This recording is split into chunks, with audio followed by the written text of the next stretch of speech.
tanong kasi ng iba, listahan lang ba ito?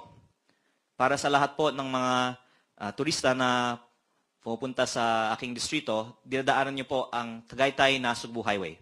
At meron pong mga 1,200 plus bagong streetlights.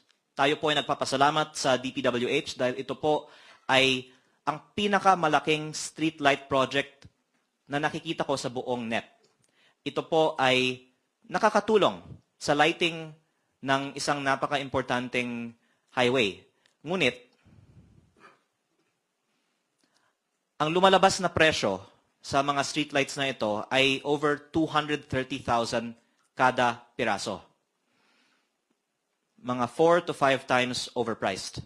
Matindi din po ang overpricing sa roads, slope protection at flood control, pero binabanggit ko ito bilang example dahil alam naman po nating lahat na mga 4 to 5 times overpriced ang streetlights na may over 230,000 kada piraso na presyo.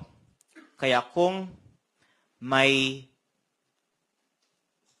ganitong overpriced na proyekto, mabuting malaman natin sino ang tunay na proponent, paano ito nakapasok sa budget, at kung may nakinabang, maliban sa kontraktor, sino ang nakinabang.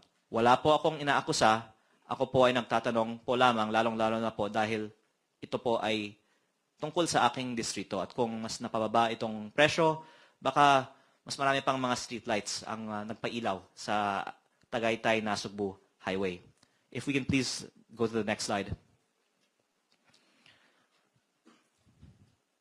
Mabuting malaman din ng publiko kung saan napunta ang pondo ng unprogrammed appropriations.